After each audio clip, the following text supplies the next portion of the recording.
Good afternoon, good evening, and good night. This is the Screen Watching Podcast. My name, Dan Barrett, joined by Simon Foster. Simon Foster, serious film critic here with his Grogu ears. We are going to review a little picture, a motion picture called The Mandalorian and Grogu. Folks, we've got that. Also, maximum pleasure guaranteed, both a show as well as the slogan for this here podcast. Folks, this is Screen Watching. We'll be with you in just a moment with our review of The Mandalorian and Grogu. Folks, stay tuned. This is not like TV, only better. Television! Teacher, mother! Secret lover. What, that's it? That's your movie? Well, I said that I had an idea for a movie.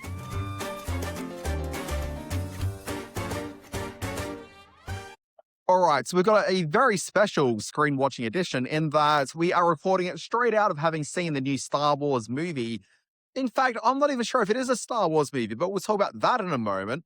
It's called The Mandalorian and Grogu. Literally, we're recording this outside of the IMAX Sydney, which is one of the world's most profitable IMAX screens. And also, and the second biggest screen here in Australia as well. We just saw it. The embargo breaks in about an hour's time as we record this. So we may have this review online this evening. Who knows how my evening's going to pan out. But we thought we'd record this week's podcast and release a little bit early so that, you can listen to our, sage wisdom and deep thoughts on this film for little kids. Yeah, it's like Doctor Who. It's for kids. You love your Doctor Who comments. It's so good to be here at the IMAX Theatre in Darling Harbour for the Grogu and Mandalorian and Grogu Australian premiere. Is it the Australian? I don't know. Quite a thrill. You know what, Simon? Okay, it? top level thought. Okay, first of all, two top level thoughts. One, this movie's pretty good. Yeah. Three thoughts. Okay. Second thought is, it's interesting when you watch the movie, it comes up on the title screen saying Mandalorian and Grogu. It never refers to itself within the movie as a Star Wars film. And before you say anything, Simon, third thought, let's watch the trailer. Oh, good idea.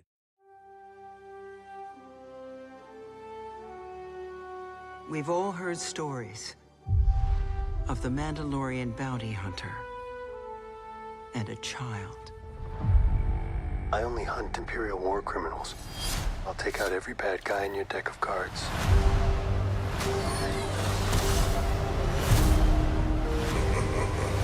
This isn't about revenge. It's about preventing another war.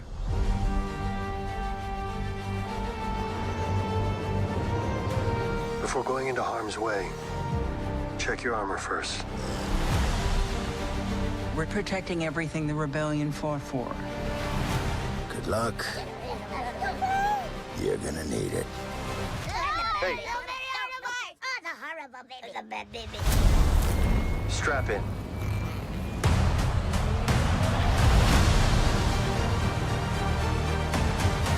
We need a professional. Hang on. What happens when you're not there to protect him? You good?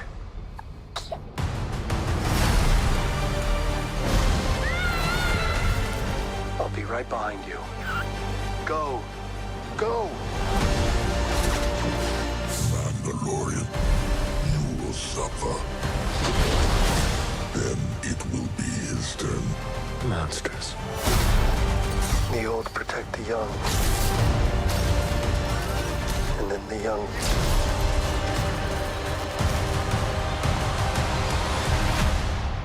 protect the old. It's time.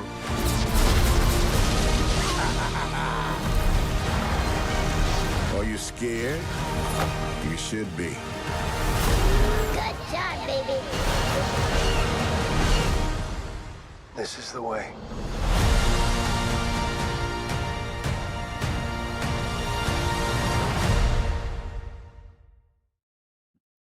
They've handed the reins back to Jon Favreau to have the directing credit on this film, and I think he does a pretty good job. It's a very warm blanket sort of a film. It is certainly one for the Star Wars fans.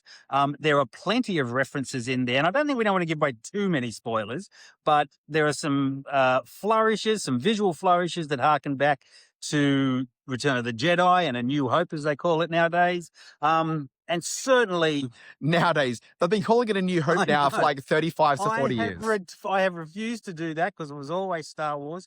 But with The Mandalorian and Grogu, they find a nice balance of mateship and friendship as the Mando and Grogu has come to symbolize, but they also wrap it up in a really sort of heartfelt adventure story is how I'd probably go into this. I don't think they push any boundaries with this. I don't think they break any new ground with this as a Star Wars property, but I certainly think they have got the heart and the brains and the action right to make this one of the better quote unquote Star Wars films. Yeah, I mean, there's not a lot of surprise in this one in that we're very familiar with the characters. We've seen them now for like 30 odd episodes of their TV program, plus also half of the Book of Boba Fett, which I still don't know what a Book of Boba Fett is, but they were certainly in it for like quite a bunch of episodes. So we know the characters, we know what they're up for. What I think the sort of surprise and discovery of this is how do they translate the film, how do they translate these characters and the world they've created for them into a feature film that doesn't feel too much like a TV show? Now, I've heard criticism already from some critics saying, oh, it just feels like an extended version of the TV show. I don't think that's really fair. I think that when you look at the film, they've certainly done enough in terms of production quality. Oh, absolutely. Like, it doesn't feel like it's just filmed on the volume with every scene like the show does. Like, it really feels like it's got some proper feature film production value to this. There's moments that are genuinely exciting. We saw it on this IMAX screen. It's been filmed for IMAX, and it freaking dazzled me on screen quite a number of times. When like, it it's cool popped. looking. Yeah, when the IMAX scenes cut in, and even when they don't. And look, I don't entirely disagree with the fact that some have said it's a bit of an extended episode. So I would certainly say the first 20, 25 minutes of this show play a bit This show or a film? This film certainly play like an episode of the television, but when they lean into the battle scenes, the action scenes, I don't know whether they enhance the special effects quality or they can get away with doing less on the small screen than they do on the big screen. But this is the best looking Star Wars film I've seen in a long time. How he mentioned at the start of it, when was the last one? Was 8 years ago or 9 years ago or something? I was trying to work it out. So the last film I'm pretty sure was 2019. Which was Force Awakens. Force Awakens. Solo was well before that. Yeah. So this is very much in the mold of the cinematic Star Wars universe, and not the TV Star Wars universe, is what I'm saying. I think it stylistically has a look and a feel that places very much in the movie category. Yeah. So I think both in terms of the visual look of it and the aesthetics and the action sequences, plot-wise, I think it definitely... I don't know that it earns the runtime. Now, it doesn't feel like it's an extended episode of the series blown out to a movie plot. It certainly feels like it's a feature film plot, but I think it just falls into this trap that a lot of feature films like this do, in that they stretch it out to, what do you reckon that was? Like maybe 125 minutes? Oh, it definitely got 2 hours. Yeah, it'd be up 120 to 130 for sure. Yeah, like it's probably 15 minutes too long, just broadly. Yes, but I'm always reminded of that scene in Amadeus when the king says, I really loved your symphony, but you could have cut a few minutes out. And then Amadeus says, oh, really, sir? Which few minutes would you have cut out? And I'm always... Oh, I can tell you exactly what I would have cut out of that film. No. I think that the film gives its characters and gives its story and gives its heart a lot of breathing space. There's a key sequence where Mando's out of action for a while, and the movie is basically handed over in a long passage of no dialogue to Grogu. And I think that was an important old school Star Wars trait of taking a step back, letting the movie breathe, letting the characters sort of reclaim space on screen and in the audience's heart. And I think it's a better film for that, which isn't to say I don't think it was long. It did feel a little bit long to me, but I am sort of wondering what you excise. Well, to my mind, it's a big part of that sequence that could have been taken. In fact, I would perhaps not even sort of run that sequence. I would have restructured the quiet time in another way. I think there are moments where the two of them are separated, and there was a way to give Grogu like that time away to it, like for himself. Yeah. Without that sequence that we specifically see in the movie. And I think that comes in too late in the movie to establish what will be the final act. I was prepared at that point for the film to start rocking towards the end, and instead I got 15 minutes of Grogu walking off, doing some spoken word poetry, all the missed that business that he bit. does. It was a bit more evident when you're a bit closer to the screen, like I was, Simon. Yeah. The moments that I think are going to get audiences excited are a reenactment of sorts of the famous chess scene from A New Hope, as you want to call it. And there is also a much bigger role for the Hutt criminal empire in this. And if you don't think that, three big slugs rolling around in the mud fighting each other doesn't make for great cinema, it really does. Look, I don't think I really questioned that walking in. I was pretty sure that would be true once I actually got to witness it.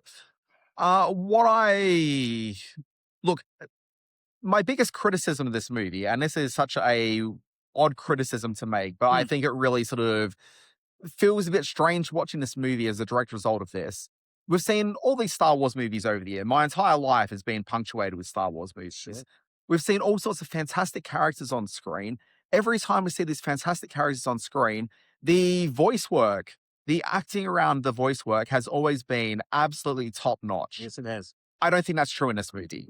I think they haven't really particularly realized these characters well from this sort of audio vocal performance perspective. Instead, Jeremy Allen White, who we all know is the bear, okay, he is just doing a voice. Like, it's not... Sorry, I'm lost in thought, Simon. I can't do camera work at the same time. Correct us.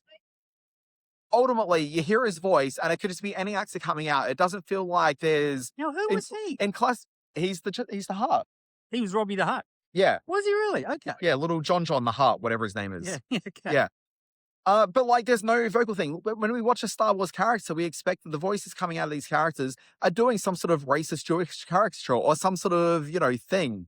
But it's just not. Like, it's just him. I don't disagree with that. I thought that was a fairly sort of him, as well as we meet not ineffective. Yeah. I mean, it still conveyed the character and got it across, but it wasn't a vivid voice characterization. That joke will make no sense to anyone who isn't in Sydney. There's a thing called the Vivid Festival, and there's signs everywhere for Vivid right now. Gave me my word. Anyway, look, and then there's another character, which is, and this is another thing I thought was a little bit sort of is a missed opportunity. There's a character who lives in kind of like a bayou sort of an environment. Oh, yeah. And again, that character... Catfish Man. The Catfish Man. Like, again, he doesn't really feel like it's a, unusual performance by any means. It just kind of feels like voice acting. But here's the thing I think's weird about this sequence. And we're not going to do too many sort of spoilers along the way. But there is a sequence where Grogu, when he's out by himself, meets this Catfish Man out in the bayou. Considering that Grogu, the inspiration for him, the baby Yoda, a character who we meet for the first time living out in the bayou environment, why are we not playing around with that as a concept at all? Like, instead... I understand. What do you mean? Well, why don't you do something thematic with the idea that this character who is based on Yoda, okay, a character that lives in a bayou. Oh, like from Dagobah? Yeah. Yeah, okay, yes. Like, there's just nothing. Like, it doesn't have any sort of connective tissue to that whatsoever. It's a weird choice to make if you're not going to do anything with it. Okay. Yeah, that's a long boat to pull, but I do see what you mean. Sorry, Simon. I'm just after something a little bit more than a bit of razzle dazzle. No. I love thematic ideas. We cannot go. Hey, there's a rat over there. Look at that. We cannot go this whole review without saying. Oh yeah, I can see him. Without saying, what an incredible score is attached to this film. Ludwig van Hoosenbergen. What's his name? I don't know.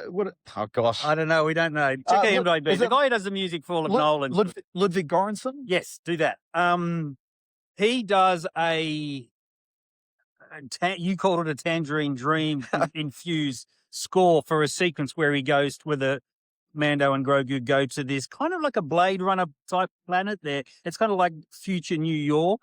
And it's just awesome when they fly, and the scene where they're flying down to the city is extraordinary. So big props to the music, which doesn't lean too heavily into the traditional Star Wars music, but certainly has riffs from the Mando show and the Mando theme. Yeah. It uses it well. Yeah, so the Mando theme is peppered quite frequently throughout the film. I'm pretty sure. I feel that it was, but maybe it actually isn't until the end. It's just in our ears because we heard it on the way out, maybe. Also, there's this really sort of fun, jaunty bit of score right at the end as the closing credits are happening. But yeah, the score is fantastic. Let's talk about that planet on like that New York sort of Blade side Runner thing, planet, the yeah. Blade Runner planet.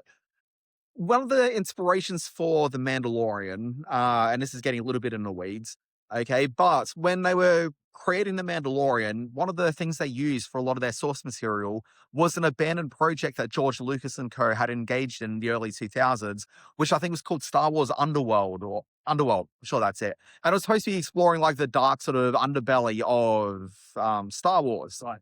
You can find a few little bits of footage that have leaked out in recent years around a place. Jump on YouTube. I'm sure it's sitting there somewhere. I know I saved it to my hard drive just in case it ever disappeared. The archive assignment. That's what I do. But I'm kind of curious to know, because I haven't read that show Bible at all. I haven't read the thousands upon thousands of notes. I think they had about 100 episodes worth of scripts or something written. It's this wild project. If you don't know about this thing, read about it. Yeah, for sure. But I'm kind of curious to know how much of that sequence is informed by Star Wars Underworld, because I couldn't help but feel this was them sort of digging back into that well to a certain degree. Yes. And it made my heart yearn a little bit more for what could have been with that TV series, because for everything I've seen of it seemed cool as hell. Do you think Disney / Lucasfilm / the Star Wars powers that be want to expand the other TV series into feature film formats? What, like And Ahsoka and co? Could you do an Ahsoka? And there was some great Ahsoka cosplay here. She looked amazing. And yeah, I guess Kenobi maybe, although Ewan's getting a bit old for Okay. screen action now. So Maybe Ahsoka, maybe. I'm going to cut you short and say no to all of that. Oh. But what I do think this film does is I think it sets up a possible spin-off, which was something that was intended quite a few years ago. We all remember Gina Carano with her flame out from the Star Wars Yeah. universe. And I know you're a big supporter of her political views as well. You were telling me earlier. So. Yeah, look. Am I ever? But when all that sort of fell out, what I guess wasn't sort of broadly known, but is certainly understood to be true nowadays, is that the plan was to spin her off into her own TV series, which was like I presume like Blue Squadron, if that was the name of it. For a while. Yeah, so it was like, the team of squadron fighters going off doing Star Wars stuff across the galaxy. Yep. In this, we don't have Gina Carano. A big disappointment. I could hear the audience just sighing with this. You could hear the whispering. Where's Gina? Maybe Gina will be next. Maybe. No, it doesn't happen. But what we do have is Sigourney Weaver that's been hired. And I could very easily see a scenario where Sigourney Weaver heads up a new Star Wars TV series with the Blue Squadron.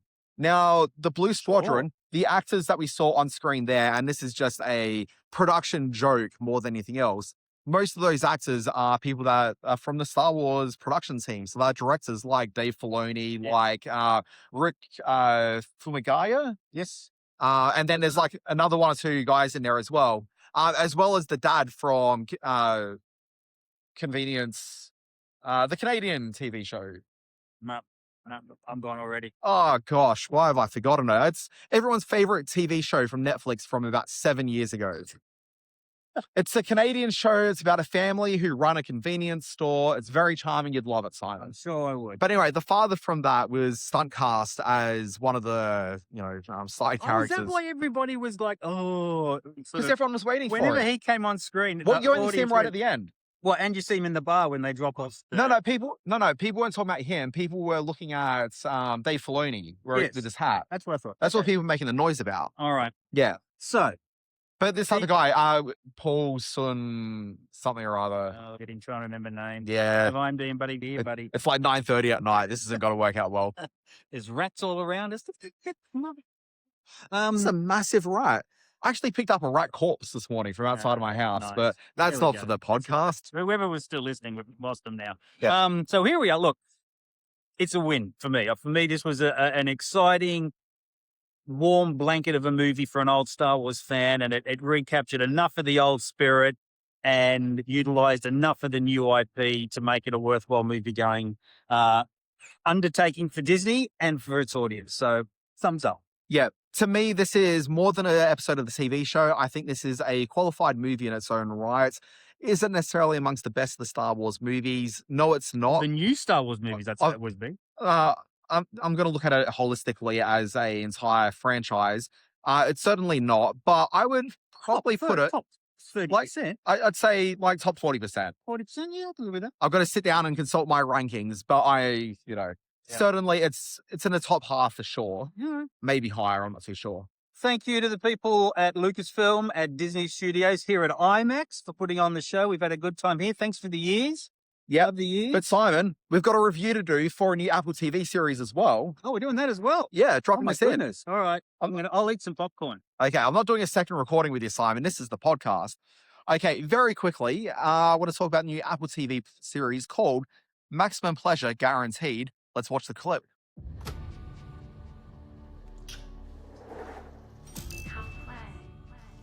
Hey, good looking. How you doing? I'm barely treading water. You are so smart and funny and sexy as hell. Oh, Coming. Oh my god! This could be fake, a scam. Hello? They kidnapped me. They're gonna kill me. I know it's a scam. We know everything. Your job, your ex, your daughter. We can destroy your life. What do I do? You're asking us?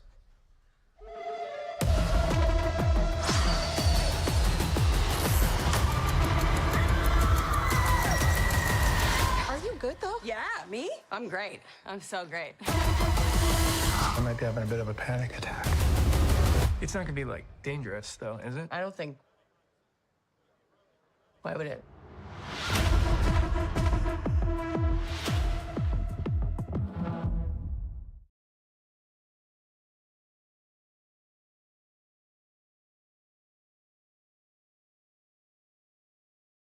Okay, so this week we've got a new Apple TV series called Maximum Pleasure Guaranteed. Right now, if you get onto Apple TV and check out their new series, it's still rolling out episodes of your friends and neighbors. It's still rolling out episodes of Widow's Bay. Widow's Bay. Love it. Okay. Binged it. Love it. Fantastic show. I think we had episode 5 of 8 this week. Wow. But your friends and neighbors, Widow's Bay, and now you've got Maximum Pleasure Guaranteed. I'm going to put it out there, Simon. I don't think there's a streaming service that's delivering a better string of shows right now than Apple TV. I think you're It's right. kind of impressive. So that is to give away the fact that I think Maximum Pleasure Guaranteed, absolutely one of the shows of the year. Wow. I love this. So this is a show that's got no buzz whatsoever ahead of its premiere. No. And I love Apple TV, but no, I happen to know very little about it. Okay, so this is Tatiana Maslany, who we all know from Orphan Black and played She-Hulk in the recent yeah. series. You might have seen her on the Perry Mason TV show, the HBO massive misfire from a couple of years ago. Also quite outspoken in some of the things she said to the trade media lately. She's had a few. Actually, oh, like just in Yeah. terms of like work though. Oh, was it? Okay. Oh, I don't know. You're the one telling the story, really. Oh, but you know about it. Yeah, look. So she's the lead of this, and the premise of it is that she is a woman who's going through a fairly difficult separation / divorce from her ex-husband, played by New Girl's Jake Johnson. A casting which is always a win as far as I'm Always concerned. quality. Love the Johnson. He is in a relationship with a like one of these sort of type A people, highly successful woman, and the Tatiana Maslany character absolutely wasn't that. So in his next relationship, he's obviously chosen everything that his ex-wife isn't. The wife is maybe sort of pushing the Jake Johnson character a little bit more into a aggravated custody battle for their shared kid. And so this Tatiana Maslany character is kind of on the outer of that, the situation. She feels like she's losing the battle for the kid. There's a job offer that's been offered to Jake Johnson's new wife, which should take them away from New York City and out to, and I've just forgotten all of a sudden where it is. I'm distracted by the giant rats that are, look at the size of that guy over there. It's incredible. That's a pony. It is a pony. Over there as well, we've got like the carousel ride. And if one of those rats makes it over there, I'm concerned that one of these kids may jump on board and get taken away. But that's neither here nor there. So this is a quality show. Apple TV's so this dropped another good one. Yeah, so this is one of these sort of half-hour dramedies. So The premise of this one is the custody battle's taking place. She's concerned that she's about to lose access to her daughter entirely. And she spends her nights because she's, fairly alone in the world, doesn't really have any friends or a support structure. What she's done is she's found a cam boy and she's spending her nights masturbating furiously to this guy while sharing all of her Where secrets. do you think we are? You can't say that in a public place like that. It's past It's 9 o'clock. 2026. We're not in high school anymore. I'm not offending the rights. They'll be fine. So, look, that's her evening. But then she's like, engaging with what one does while watching a cam boy. I don't need to be in a shot for this one, Simon. It's not talking about this filth. But anyway, she's engaging in what she's engaging in when suddenly on the other side of the video, there's a man that busts into the cam boy's apartment, starts beating the guy, and then suddenly the video goes dead. And so she gets concerned, calls the police, and the police officer's like, this is probably a scam, right? And she's like, later on today, you're going to get a phone call from the cam boy saying that he'll only, be released from the guy that's come through if there's some money that's wired through. And absolutely, that's what happens. So she's stuck in a sort of, concern, like, is this guy actually okay? Is it not? And then as she starts to find herself deeper and deeper into the scam, it starts to really impact on her life, her potential custody for her daughter. It's wildly funny. It's emotionally gripping at times. It moves at a pace like a mother. You know the rest of that word. Question without notice. Yes. Quality showrunner behind it. Who's bringing us this next wave of Apple TV goodness? Goodness. I can't think of the guy's name off the top of my head. No. But he's the guy that created a MTV scripted comedy from about a decade plus ago called I Want My Pants Back. That was his big breakout. Okay. But since then, he's been more or less staff writer on various programs, some of them not particularly that. So this is his big impressive. shot. He's been stewing over this premise and this idea now for 10 years while the writers have gotten to go ahead and he's made something good. It is called what? Maximum Pleasure Guaranteed. Good. Streaming on Apple TV. And Simon, I think this winds out the podcast for the Winds out evening. the podcast. I want to give a quick shout out to a little film opening in event cinemas all over Australia this week called Chow UFO. It has had a 7-year run to get to the screen. It is a very sweet little Hong Kong set story, coming of age story that I do recommend you all go and see. Lovely little film. But yeah, I think we're done. Okay, so this has been Screen Watching. My name's Dan Barrett, joined by Simon Foster. Simon Foster, where do people find you on the internet talking about film? You can go to the Substack platform and see my Screen Space newsletter, and you can watch this podcast. Yep, alwaysbewatching.com. That's my newsletter that I put out. It's about the screen industry and all things on TV. Reviews, industry news, opinions, dad jokes, it's all there. It's nice to change the setting, isn't it? Isn't it lovely? Apart from the rats and you coughing all the time and people looking at us, like, what are these people doing? I've enjoyed this time outdoors. Look, I think that when there's two guys talking to a phone outside of a screening for a new Star Wars movie, people know exactly what's going on. Yeah, they really did. Anyway, folks. Did it over there. Mando and Grogu. You can see it. We saw it. We enjoyed it. Thanks, Indeed. everyone. Folks, this has been Screen Watching. We'll be back next week with more. Probably not here, though. We'll probably be in a studio. We'll see you then.